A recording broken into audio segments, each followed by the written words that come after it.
Sadaqallahul azim.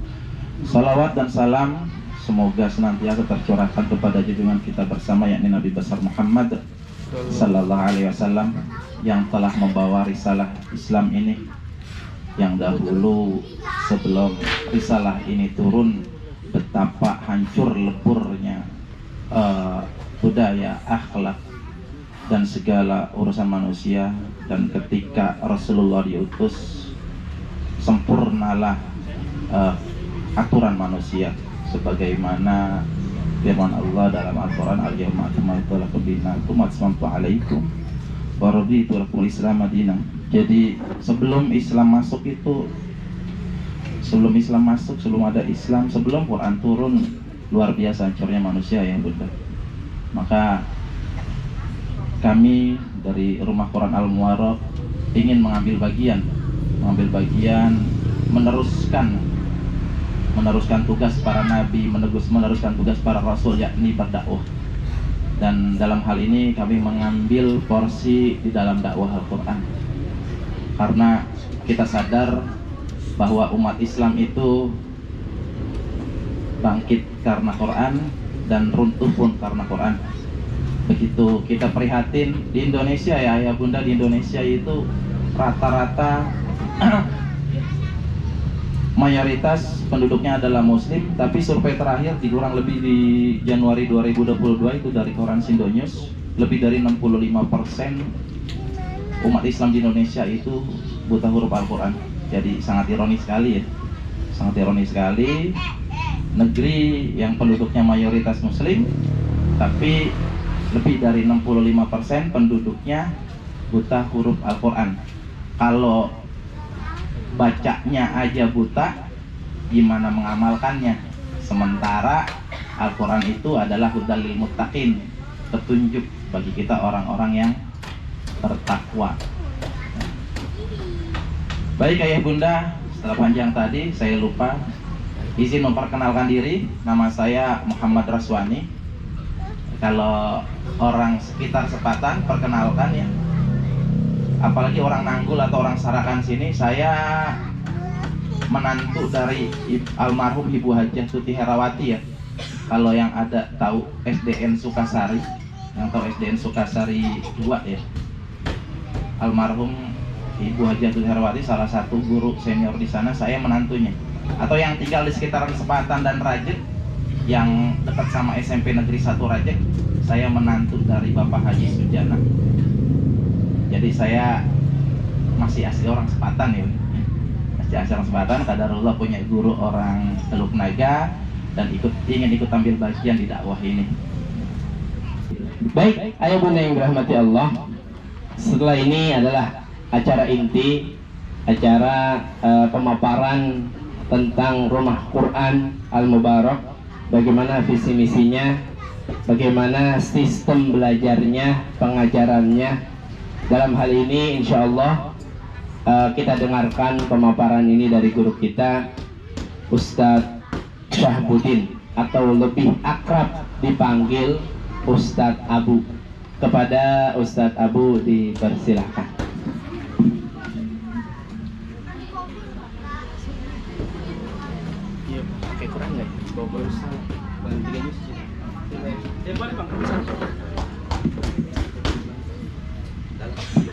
Bismillahirrahmanirrahim.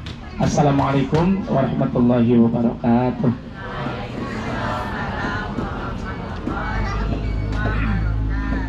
Alhamdulillah arsala rasulahu bil huda wa dinil haqqi liyudhhirahu 'ala dini kullih walau karihal musyrikun. Asyhadu an la ilaha illallah wa asyhadu anna Muhammadan abduhu wa rasuluh. Allahumma salli wa sallim ala nabiyyina wa syafi'ina wa maulana Muhammadin wa ala alihi wa ashabihi wa man tabi'ahum bi ihsanin ila yaumiddin. Qalu subhanaka la ilma lana illa ma 'allamtana innaka antal alimul hakim. Allahumma anfa'na bima 'allamtana wa 'allimna ma yanfa'una wa zidna ilma. Pertama-tama kita bersyukur kepada Allah Subhanahu wa taala Karena dengan bersyukur insya Allah Allah akan menambahkan nikmat yang lain kepada kita di samping nikmat yang telah Allah berikan kepada kita. Salawat beserta salam semoga selalu terlimpah curahkan kepada junjungan kita Nabi Muhammad sallallahu alaihi wasallam, kepada para keluarganya, kepada para sahabat-sahabatnya, dan kepada para pengikutnya sampai yaumul kiamah. Amin ya rabbal alamin. Yang sama-sama kita hormati Ustaz Aan beserta keluarga, Ustaz Raswani beserta keluarga, para pejabat desa, RT RW, para ayah dan bunda, anak-anakku sekalian. Alhamdulillah kita hari ini, pagi ini dikumpulkan di tempat ini dalam rangka insya Allah untuk sama-sama menuntut ilmu ya, sama-sama mengamalkan sabda Nabi, khairukum man ta'allamal qur'ana wa 'allamahu. Sebaik-baiknya kalian adalah orang yang mempelajari Quran dan yang mengajarkannya. Baik, saya panggilnya ayah bunda ya, apa ya? Saya biasa manggil kalau sama orang tua ayah bunda gitu ya, maksudnya membahasakan ke anak gitu. Ada yang dipanggil emak, ada yang nggak apa-apa, emak babe nggak apa-apa ya, tapi lebih normalnya begitu ya. Saya Syahbudin ya, nama saya Syahbudin. Saya sering dipanggil Pak Abu atau siapalah ya. Tadi yang jadi MC anak saya yang pertama ya, anak saya yang pertama dia. Saya mendirikan rumah Quran ini tujuannya dulu Pak ya. Kan dulu saya tuh ngajar di Tangerang, kemudian yang ngajinya tuh bagus ngajinya, alhamdulillah. Kecil-kecil sudah bisa baca Quran, adabnya bagus gitu, sama orang tua sopan. Cuma belum terjangkau oleh semua kalangan Pak, belum. Maksudnya yang daftar itu masih orang-orang tertentu saja, belum semuanya gitu. Orang kampung belum pada daftar, padahal yang di kampung tuh lebih banyak. Saya juga ngajar di kampung juga, di samping di Tangerang, di kampung juga ngajar. Saya suka bandingin, ternyata orang-orang kampung tuh kemampuannya juga luar biasa ya. Saya pernah didik anak orang kampung itu bisa nembus olimpiade sampai tingkat kabupaten ya, karena orang kampung, masih kampung gitu, kampung banget lah. Dengan tujuan itu maka insya Allah akhirnya saya, anak, menantu, teman-teman itu kita berusaha yuk, biar di kampung juga mereka tuh kenal Quran. Makanya salah satu motonya membumikan Quran di kampung halaman. Biar kampung kita tuh kan misalnya gini, mohon maaf Bapak Ibu ya, misalnya kita ke kampung-kampung ya, kalau pulang kampung kemudian sholat di masjid atau di musola, kadang-kadang nyari imam susah gitu, nyari imam ya, mendorong-dorongan gitu nyari imam. Udah, antum aja ya, saya tamu Pak, seru imam gitu ya. Tapi memang dia juga menyadari ketika waktu itu saya pulang kampung ke rumah, diajak teman ke daerah Kuningan Dalam, Cirebon sana, Kuningan, masuk ke pedalaman, sholat di beberapa musola. Dia juga imamnya juga bilang gitu, Ustaz, bukannya kami soal mau jadi imam, nggak ada yang ngajarin kami gitu. Kami bisanya cuma begini. Makanya tadi berawal dari situ kadang-kadang kita suka miris gitu ya. Ya Allah, semoga bukannya apa-apa, kita yang udah tahu punya kewajiban ngajarin gitu, punya kewajiban ngajarin. Nah yang belum tahu punya kewajiban belajar. Itu kan kata Rasulullah begitu ya. Itu profil singkat rumah Quran sebenarnya tidak, tadi sudah dipaparkan walaupun sedikit. Dan alhamdulillah pertemuan kami dengan Ustaz Naswani dan kawan dan teman dan tim ya, sampai buka cabang di Rajak sini. Di Rajak itu juga kemarin sempat celebrate dengan para orang-orang sekitar sini ya, di musola di sekitar sini. Dan insya Allah yang kita ajarkan kepada anak-anak kita gini ya, ayah bunda ya, saya langsung belajar teknisnya ya. Nanti kalau ada apa-apa nanya ya, saya malah lebih seneng diajak komunikasi. Ini yang akan kita ajarkan kepada anak-anak ini. Yang pertama dari usia ya Bunda ya. Dari usia itu sebenarnya minimal 6 tahun minimal. Kenapa 6 tahun? Karena kalau 0 sampai 5 tahun mah itu jatah bapak dan ibu dulu ngajarin ya, dan ngajarin. Tapi kalau baru 5 tahun atau 6 tahun kurang 2 atau 3 bulan mah masih boleh ya, masih boleh. Kemudian yang kedua, kenapa 6 tahun? Karena kalau 6 tahun tuh udah mandiri gitu maksudnya ya, udah bisa pipis sendiri, istinja sendiri, sudah bisa wudhu sendiri gitu. Insya Allah kalau sudah 6 tahun mah. Walaupun di usia 5 tahun juga ada yang mandiri, ada. Tapi patokannya rata-rata di usia 6 tahun Insya Allah. Jadi kalau kita zaman dulu mah usia SD kelas 1 gitu ya, kita ngambilnya. Nanti kalau ada yang 4 tahun mah jangan dulu ya, nanti tahun depan aja kalau yang 4 tahun mah. Kasihan, nanti dia kasihan ya. Kemudian yang berikutnya yang kita ajarkan ke anak-anak itu, yang pertama materi iman. Iman itu kalau bahasa akidah mah keyakinan lah, tauhid gitu ya. Nah, diajarin akidahnya yang pertama dari adab. Adab ini kita ajarkan kepada anak-anak kita. Nanti referensinya bisa jadi kitab Adabul Mufrad ya, referensinya. Kenapa adab? Karena gini, ibu bapak ibu-ibunya lebih banyak, masya Allah, alhamdulillah ya. Biasanya Pak emang begitu. Di mana-mana yang paling banyak kalau pertemuan wali santri ibu-ibu ya, ibu-ibu ya. Bapak-bapak menyadari jadi itu saya. Yang pertama adab. Misalnya gini, kita ajarkan kepada anak-anak itu adab kepada orang tua. Karena kalau sekarang itu anak-anak ke orang tua nggak kayak dulu ya. Kalau anak-anak dulu tuh ke orang tua, masya Allah hormatnya kayak gimana. Ke guru tuh hormat banget. Tapi sekarang itu mulai terkikis. Adanya handphone, adanya tontonan yang bukan ya. Kita sering lihat anak-anak SMP jaga truk lagi jalan dijaga atau ketabrak ya. Nah, hal seperti itu bisa jadi bukan hanya salah mereka, tapi kita sebagai orang tua juga kurang berperan di situ. Kita lihat anak-anak pang misalnya ya, suka bapak ibu suka ngelihat, suka wawancara dia tuh, kenapa kamu begini? Saya nggak diperhatiin sama bapak dan ibu saya gitu. Makanya ini bapak dan ibu mulai sekarang nih, kalau anaknya udah mulai ngaji di sini, perannya harus lebih banyak ya. Jadi itu adab. Kemudian kita ajarkan tentang doa sholat, doa harian, bangun tidur, doa memakai baju baru misalnya gitu, doa masuk kamar mandi, doa keluar kamar mandi, doa setelah wudhu, doa mau buka puasa, itu diajarkan ya. Tentunya pembelajaran itu sudah dirapatkan kemarin apa-apa yang perlu kita ajarkan kepada anak-anak. Nanti juga belajar hadis-hadis pendek, potongan-potongan hadis. Misalnya begini, hadis la yashrabanna ahadu minkum qa'iman.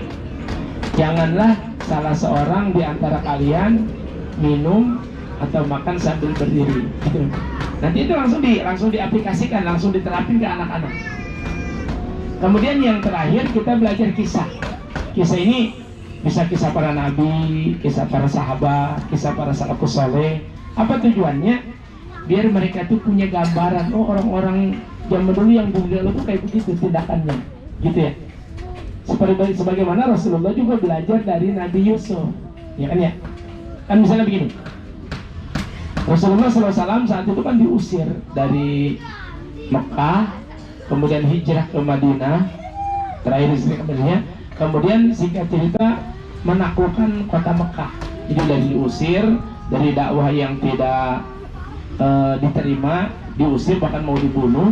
Nah begitu bisa menaklukkan kota Mekah, kan Rasulullah memaafkan para orang-orang Quraisy karena dia berkata, saya hari ini akan berkata sebagaimana Nabi Yusuf berkata kepada saudara-saudaranya, hari ini tidak ada celaan buat kalian, kalian bebas, gitu. Karena Nabi Yusuf begitu ngomongnya ke saudara-saudaranya, padahal saudara-saudaranya sudah apa? Sudah buang dia ke sumur kan, sudah ngedolimin. Begitu dia jadi penguasa, saudara-saudaranya dimaafin, gitu. Jadi kita ajarin sirah biar apa? Biar anak kita tuh punya semacam pemahaman. Oh ternyata orang-orang dahulu itu sikapnya kayak begini gitu. Timbul kalau bahasa kita mah timbul heroiknya, timbul kenegarawanannya gitu karena belajar sirah itu.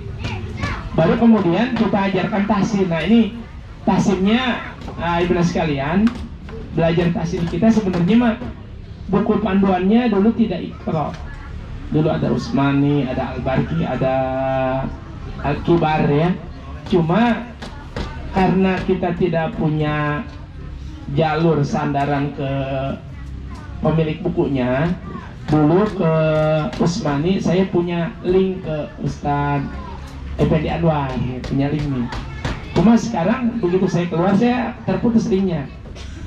Punya ke Kiai Sabeni di Cengkareng MSK, cuma dia belum siap bukunya. Akhirnya kita putuskan dah kita pakai buku yang umum, yang secara umum dijual. Kali ini kan secara umum dijual ya, artinya dijual bebas gitu. Kalau udah jual bebas mah kan bisa begini, ini ada buku saya dipakai oleh orang tertentu, dia nggak bilang ke saya kalau dia ridho, kalau enggak, nah kalau dia nggak ridho khawatir berkah ilmunya hilang gitu ya. Tapi kalau Iqra kan udah dijual umum, maksudnya udah dilisensikan untuk dijual gitu. Makanya kita nggak izin ke Kiai Asad Umum nggak apa-apa, karena sudah umum gitu ya. Tapi kalau buku-buku tertentu yang masih ada lisensinya, kita harus izin atau sowan ke penulisnya. Biar apa? Tabaruk lah, nyari berkah penulisnya. Jadi nanti panduan tahsinnya adalah Iqra. Ya, Iqra umum lah insya Allah ya. Cuma memang yang kita tekankan gurunya. Gurunya itu makhrajnya, sifat hurufnya, tajwidnya harus bisa. Sehingga walaupun belajarnya Iqra, anak-anak kita itu tetap secara tajwidnya terbimbing, insya Allah ya. Sampai di sini dipahami, ayo udah dipahami ya. Saya ngasih pemaparan dulu, biar nanti daftarin anaknya nggak tahu yang diajarin apa gitu ya, nggak tahu. Kayak beli kucing dalam karung, ada suaranya aja, nggak tahu warnanya, nggak taunya nggak ada bulunya gitu. Nah, kemudian yang kedua baru kita ajarin hafalan ya. Setelah selesai baru hafalan. Bagaimana anak-anak yang belum bisa baca? Kan mereka belum bisa baca nih, tapi suruh menghafal, ditalakikan oleh gurunya. Misalnya gurunya kayak tadi tuh si yang Ayas itu, kan dia belum lancar bacanya, cuma udah bisa menghafal juz 30. Yang pertama caranya gimana? Guru-gurunya nalakiin bisa begini. Gurunya bilang, amma yatasaalun, ikutin gitu ya. Sehari seayat, lama-lama banyak juga. Kita kalau dari dulu menghafal sehari seayat, sampai umur 40 tahun hafal Quran kita. Cuma kita mah enggak, saya juga enggak. Kadang-kadang enggak konsisten ya. Udah seayat sehari. Cuma itu doang, besoknya enggak. Sebulan baru inget lagi gitu. Itulah kita ya. Kurang konsisten ya, makanya semoga anak-anak kita tidak demikian, insya Allah ya. Terus orang tua nih harus mendukung anak untuk belajar Quran itu kenapa? Karena gini, kan ada dalam salah satu hadis ya, itu kan ada seorang tua yang di akhirat itu bapak dan ibunya kemudian dipakaikan mahkota yang terangnya lebih terang daripada cahaya matahari, kemudian pakai baju yang mewah sekali. Sampai dia berkata, orang tuanya itu berkata, karena jengah, bahasa kita jengah tuh nggak? Heran gitu, nggak berbuat apa-apa tapi dapat anugerah gitu. Sampai dia bertanya, ya Rob, kenapa saya dapat anugerah seperti ini? Di dalam satu hari diceritakan ya. Maka dijawab, sesungguhnya salah satu anakmu di dunia menghafal Quran. Jadi anak kita yang berjibaku, yang bercapek-capek, berlelah-lelah, orang tua yang menikmati hasilnya. Gitu. Makanya ayah muda dukung anak-anaknya ya, didoain. Nah kemudian yang berikutnya, nanti insya Allah santri itu dapat panduan buku gini, dapat panduan. Misalnya gini, ini satu hari di sini tulisannya, dia ada tahsinnya apa? Tahsin itu baca ya. Kemudian ada juga hafalannya sampai surat berapa, sampai ayat berapa. Kemudian gurunya misalnya jadi nulis tugas di sini. Ayo bunda mohon dibantu dilancarkan ayat 1 sampai 2 ya gitu. Nah nanti ibu tuh atau bapak diparap ininya, orang tuh diparap. Kenapa diparap? Biar orang tuh tahu, oh hari ini anak saya belajar. Jadi dikawal gitu, pembelajarannya dikawal ya. Jadi jangan dibiarin. Kalau dibiarin nanti anak kita nggak baca, kita nggak tahu. Kan nanti ada tanda tangan gurunya. Misalnya anak kita melakukan hal-hal yang di luar kebiasaan. Misalnya ayah bunda tadi Ananda melakukan sesuatu yang nggak wajar, gitu ditulis gitu ya. Nah maka ibu nanti tinggal tanda tangan aja. Atau begini, ibu atau bapak kan kadang-kadang kalau nasihatin anak itu suka anak agak nurut ya, lebih nurut sama gurunya, biasanya begitu ya. Dia tuh pengaduan ke orang tua tuh, Ustaz, anak saya mah lebih nurut sama ustadznya, sama gurunya daripada sama saya. Nah bapak ibu tulis di sini, tulis aja, Ustaz, anak saya tadi bangun subuhnya agak susah gitu. Nanti dinasihatin oleh gurunya gitu, jadi enak kita komunikasi. Jadi di rumah dia jalan, di madrasah dia jalan, sehingga sinkron antara pendidikan di madrasah dengan di rumah. Kalau sudah begitu insya Allah hasilnya cepat, insya Allah ya. Jadi ini buku penghubung antara orang tua dan santri dengan guru ya, orang tua dengan guru. Baru kemudian kita kasih buku ini nih. Ini kan ukurannya gede-gede nih. Ista'iddu. Lupa jawabnya. Belum terbiasa. Ista'iddu. Ista'idtum. Ista'idna. Gitu ya. Kalau ista'idtum, ista'idna. Ista'iddu labai. Ini kan ukurannya gede-gede, ini cetakannya ya. Jadi kalau buat anak-anak yang baru belajar baca, insya Allah bisa. Dia misalnya udah Iqra 5 misalnya, atau Iqra 6, kalau Iqra udah bisa ya, Iqra 5, maka kita suruh baca nyambung huruf bisa sedikit-sedikit sambil diperbaiki oleh gurunya gitu. Sebelum kan namanya belajar, kata Imam Syafi'i harus ada gurunya. Kalau nggak ada gurunya repot ya, tetap harus ada gurunya. Itu pemaparannya ya. Sampai sini ada yang mau nanya? Boleh nanya. Boleh ibu? Ya bu, ada yang nanya nggak? Ya silakan. Masya Allah, luar biasa ini. Ya, emang harusnya orang tua itu ngaji ya. Kenapa harus ngaji? Nanti kalau anaknya mau roja, ibu, bapaknya bisa gitu. Jangan, sebab banyak kejadian gini. Bapaknya ngaji, ibunya ngaji, kata anaknya, ayah salah bacanya, bukan begitu. Banyak begitu bu, banyak ya. Misalnya ibunya ngaji, karena bukannya nggak bisa sih, bisa, cuma secara tajwid nggak diperhatiin. Misalnya baca Yasin misalnya ya, yang kita suka baca, kan artinya kalau menurut tajwid mah Yasinul Qur'anil Hakim, kita kan bacanya Yasin, matobinya dipanjangin gitu. Padahal mah itu matobinya ya bukan mad lazim. Harusnya baca kan 2 rakaat 6 rakaat ya. Yasin, kan gitu ya. Coba ibu kalau baca di madrasah gimana? Yasin, begitu. Bukannya ini secara tajwid, matnya ya mad salah ya. Atau kita kadang-kadang hukum gunahnya nggak dipakai. Misalnya Qul a'udzu birabbin nas. Harusnya kan Qul a'udzu birabbin nas. Kan harusnya begitu ya. Nah, nanti bisa jadi bacaan kita suka disalahin sama anak-anak kita kalau sudah bisa. Nanti dipikirkan ibu ya. Kalau di sana mah ada orang tua yang nunggu, ada gurunya saya. Di sini Ustaz Raswani siapa nih gurunya? Makanya begini ya, ini mohon maaf. Kan kami disuruh menyediakan guru-guru. Saya baru bisa menyediakan 5 guru. Karena mencetak guru itu agak susah Pak, agak susah ya. Maksudnya gini, kita mah nggak mesti SPDI lah, nggak mesti sarjana.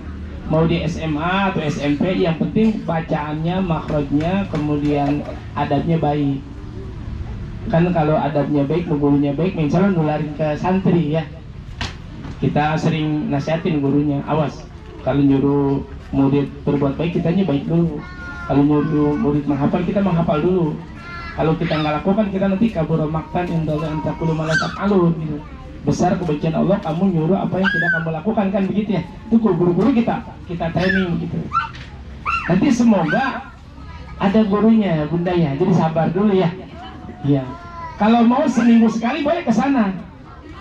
Di Teluk Naga bu, boleh. Jauh ya. Nggak apa-apa, nuntut ilmu mau jauh nggak apa-apa. Dianterin sama abinya bareng-bareng berdua gitu. Tiap hari Sabtu atau tiap hari Ahad, boleh ya. Boleh Bu ya? Ya, seminggu sekali. Kalau di sini sambil nunggu ada rumah makan. Ya enak. Gitu ya. Untuk sementara ini saya belum berani menjanjikan ya. Kita dulu fokus pada anak dulu. Sebab kan ini harusnya bukannya bulan Juli harusnya. Bulan Juli kan tahun ajaran barunya bulan Juli ya. Harusnya bukannya bulan Juli. Cuma ini karena waktunya sayang luang gitu. Sambil kita memperkenalkan program ini, kita buka di bulan Januari, insya Allah. Dan perlu ayah bunda ketahui, insya Allah mulai masuknya bukan besok ya, tapi hari Selasa. Kalau besok kan kita baru dapat data nih, diolah dulu datanya, hasil tes dan lain sebagainya. Besok diolah, baru penempatan kelasnya. Yang pertama sesuai umur, kedua sesuai kemampuan, begitu ya. Jadi jangan sampai umur 10 tahun digabung dengan yang 6 tahun gitu. Kecuali nggak ada kelas lain ya gitu ya. Jadi nanti hari ini anak-anak santrinya dites dulu, bukannya lulus nggak lulus tesnya ya, maksudnya biar di kelompok ini baru ikro 1 sama ikro 1 gitu, ini ikro 2 sama ikro 2, ini udah bisa baca Quran sama yang baca Quran gitu, biar maksudnya yang udah baca Quran nggak bosen. Masa saya diajarin ikro kan gitu, saya udah kelas 6 diajarin 1 tambah 1 kan nggak mungkin gitu ya. Nah kira-kira begitu Bu ya. Jadi mohon bersabar dulu, kita fokus pada anak dulu ya. Semangatnya Masya Allah luar biasa ya. Semoga nular pada yang lain. Baik, yang lain silakan kalau mau nanya Pak. Boleh, nggak usah malu-malu. Oh, ya. Yang masih ganjel di hati boleh ditanyakan, boleh. Nih nggak ada yang nanya ya?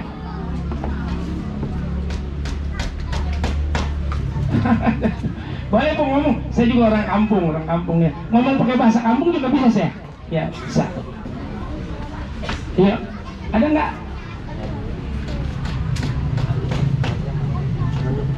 Baik, nanti kalau nanya langsung tunjuk jari ya.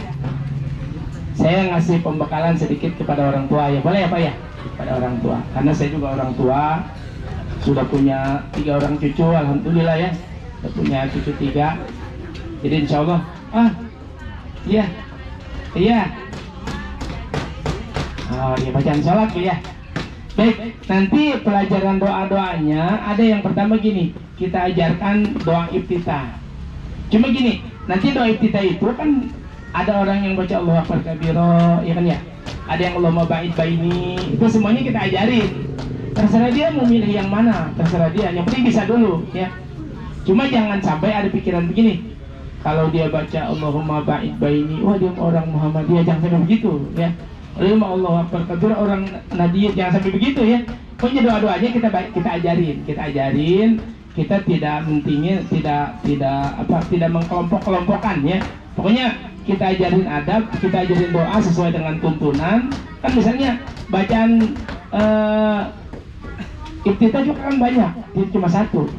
Begitu juga baca tahiyat, ada yang at-tahiyatul mubarakatus salawatu thayyibatulillah, ada yang begitu ya. Ada yang at-tahiyatulillah wassalawatu thayyibat, yang begitu. Ya diajarin, semuanya diajarin nanti. Jadi bacaan doa itu diajarin pada materi doa, bacaan sholat ya, termasuk doa setelah wudu, asyhadu an la ilaha illallah dan seterusnya ya. Diajarin insya Allah. Cuma memang bertahap ya, sedikit-sedikit, nggak terlalu banyak. Baik, ada lagi?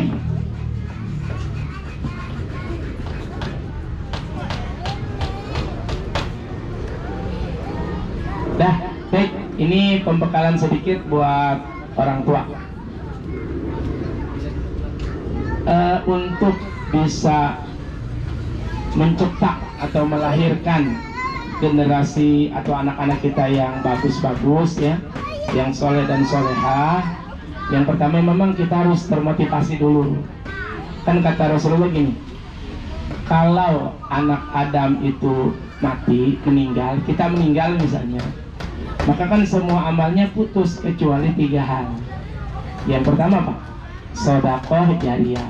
Sedekah jariyah itu yang kita masih hidup kita sedekahkan, kita infakkan, kita wakafkan, maka sampai kita meninggal pun harta pahalanya terus mengalir. Kemudian yang kedua, ilmu yang bermanfaat yang kita ajarkan kepada santri kita, kepada anak kita, kepada keluarga kita. Kemudian ilmu itu diamalkan, maka walaupun kita sudah meninggal, ilmu itu pahalanya tetap mengalir ke kita. Kemudian yang ketiga yang kita sedang usahakan nih, anak yang soleh yang mendoakan ya. Awaladun solih yad'ulah. Anak yang soleh yang mendoakan orang tuanya. Jadi kalau kita misalnya udah tiada, kita punya anak-anak yang soleh-soleha, ya kan nanti ngedidik cucu-cucu kita juga akan seperti itu. Maka doa-doa mereka itu sampai ke kita, walaupun kita sudah tidak ada. Nah makanya bagaimana kita mencetak atau melahirkan generasi-generasi yang baik sebagai investasi kita biar nggak rugi kita itu. Salah satunya ya anak kita sekarang ini ya, kita didik dengan baik, kita doakan mereka biar jadi anak yang soleh atau salihah ya. Nah bagaimana melahirkan ini? Kan ngelahirin anak soleh kan nggak serta-merta orang lahir tapi soleh, kan nggak begitu. Jadi kesolehan itu berproses ya, lewat pendidikan, lewat doa para orang tua. Bahkan kalau baca surat Al-Kahfi ya, ada kan cerita begini, cerita orang yang punya peninggalan harta, kemudian ditaruh di bawah tembok rumah. Begitu tembok rumahnya udah mau roboh, Allah kan mengutus Nabi Musa dan Nabi Khidir untuk mendirikan tembok itu, diperbaiki temboknya. Ketika ditanya oleh Nabi Musa, kamu kenapa ngebangun tembok ini? Gitu dialog singkatnya ya. Maka kata Nabi Khidir jawab, kedua orang anak ini orang tuanya orang soleh. Jadi orang soleh itu padahal kalau kita lihat tafsir Ibnu Katsirnya, itu yang soleh kakeknya, bukan bapaknya langsung ya, kakeknya. Nah dari kakek yang soleh itu sampai ke anak cucu dijaga oleh Allah Subhanahu wa Ta'ala, termasuk rizkinya dijaga. Makanya biar anak kita tuh enggak terlantar, biar anak kita terjamin di dunia dan di akhirat, maka kita sebagai orang tua berusaha memperbaiki diri. Berusaha ya. Kalau bicara nggak punya salah mah, atau orang mah nggak ada yang punya salah ya, kecuali para nabi. Kita kan banyak salahnya, cuma kita berusaha memperbaiki diri, berusaha. Biar apa? Tujuannya anak-anak kita jadi baik, insya Allah, begitu ya. Jadi para orang tua berusaha mensolehkan diri. Kemudian yang kedua, jangan lupa doa. Ini orang tua doanya manjur kan, orang tua mau manjur kan. Misalnya kita nih, anak kita berbuat yang tidak-tidak. Kita tahu Imam Haramain ya, salah satu Imam Haramain itu kan ketika dia sedang kecil sebesar dia lari-lari, nabrak pos bunga, pas bunga itu.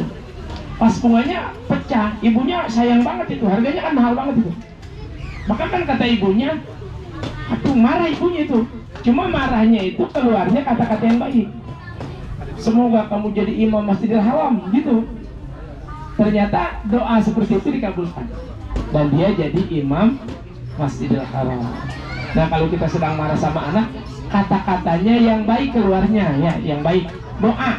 Doanya yang baik. Makanannya nanti aja Ustaznya, jangan sekarang.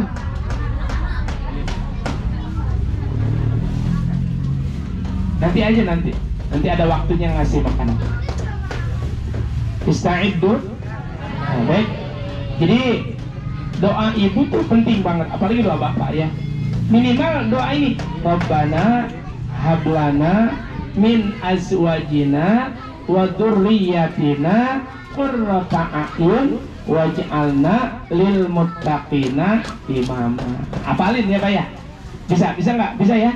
Coba. Rabbana hablana min azwajina wa dzurriyyatina qurrata a'yun waj'alna lil muttaqina imama. Jadi kalau dibaca oleh suami berarti ya Allah jadikanlah istri saya yang nyejukin hati saya gitu. Kalau dibaca oleh istri berarti artinya ya Allah jadikan suami saya yang nyenengin hati saya gitu. Karena ada istri suka ngejenengin suami ngejenengin istri, ada tuh ya kadang-kadang gitu. Kemudian anak keturunan kita juga qurrata a'yun, yang enak dipandang mata itu. Waj'alna lil muttaqina imama, dan jadikanlah kami pemimpin buat orang-orang yang bertakwa. Jadi doain ya. Kalau belum bisa bahasa Arab, pakai bahasa Indonesia aja boleh. Kalau yang pendek doa Nabi Ibrahim, Rabbi habli minas solihin. Pendek kan itu ya. Coba, Rabbi habli minas solihin. Ya Allah, hibahkanlah kepada saya anak yang soleh gitu. Ini jadi doa-doa ini kalau kita belum bisa bahasa Arabnya pakai bahasa Indonesia boleh, ya. Pakai bahasa kita aja boleh. Nah, kemudian kan gini.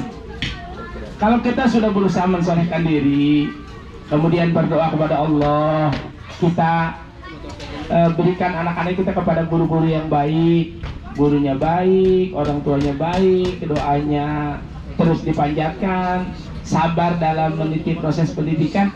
Insya Allah kalau toh anak kita seperti naudzubillah ya, seperti anaknya Nabi Nuh, Kan'an, kan dia disuruh ya bunai, irkam mana wala takum mal kafirin gitu kan ya. Hai anakku sini bersama kami, jangan kamu termasuk orang-orang yang kafir. Kan dia nggak mau tuh. Qadarullah, Allah takdirkan dia kan nggak bersama atau nggak ngikut dakwah bapaknya. Tapi Nabi Nuh sudah berusaha, sudah berjibaku siang malam. Kita bisa lihat dalam surat Nuh itu. Nah sudah seperti itu, orang tua tidak lagi bertanggung jawab. Tapi kalau orang tuanya diam aja, kemudian anaknya nanti terjadi apa-apa, kita yang ditanya. Kan kata Allah begitu, ya ayyuhalladzina amanu qu anfusakum wa ahlikum nar. Hai orang yang beriman, jagalah dirimu dan keluargamu dari api neraka. Gitu. Kalau kita lihat tafsirnya, kata Sayyidina Ali, ajari dirimu dan keluargamu kebaikan. Alimu anfusakum wa ahlikum khairan. Gitu. Nah, jadi ini tugas kita orang tua. Jadi apa tadi? Kita aja berusaha memperbaiki diri, doain keturunan kita, ya doain. Kemudian ayo kita didik anak kita bareng-bareng. Jangan ngandelin madrasah, ya. Jangan begini. Lah, udah di ngaji ini nih di Al Mubarak, dah dan juga baik. Jangan begitu ya. Tapi kita bantu dengan doa, bantu dengan usaha kita, sambil kita terus memperbaiki diri. Gitu ya Bapak Ibu ya. Ini bekal sedikit lah buat para orang tua yang menyekolahkan anaknya di Al-Quran, di Rumah Quran Al Mubarak. Nanti kita juga ada rapot Pak ya. Ada rapot, ada hasil rapotan. Jadi rapotnya nanti mungkin dibicarakan kemudian ya, ada sampul rapotnya. Kemudian ada ujian juga kayak sekolah. Kalender pendidikannya ngikutin kalender pendidikan sekolah. Jadi kalau masuk sekolah masuk, kita masuk gitu. Kalau tanggal merah kita juga libur sama ya, tanggal merah libur. Tanggal merah misalnya apa aja tanggal merahnya kita ikut libur ya. Jadi ngikutin kalender pendidikan gitu. Itu ya dari saya ya. Kalau ada yang kurang jelas nanti boleh nanya ya. Kemudian sekarang nanti jadwalnya anak-anaknya dites ya, anaknya dites untuk tahu kemampuannya. Nanti untuk mulai masuk KBM-nya mulai hari Selasa insya Allah ya. Bukan Senin besok ya, tapi Selasa besok. Itu ya ayah bunda ya. Semoga bermanfaat. Yang benar hanya dari Allah, yang salah dari pribadi saya mohon maaf. Hadanallahu wa iyyakum ajmain. Wassalamualaikum warahmatullahi wabarakatuh. Iya, guru-guru yang mau ngajar di sini mana? Kesini dong. Sadeli sini, Sadeli. Saja Mega sini ke depan. Saja Khadijah mana? Ada. Saja Ita anak pesakit ya.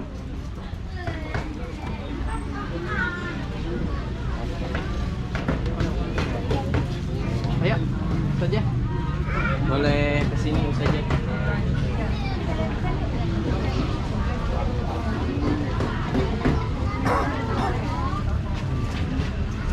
Saja Mega.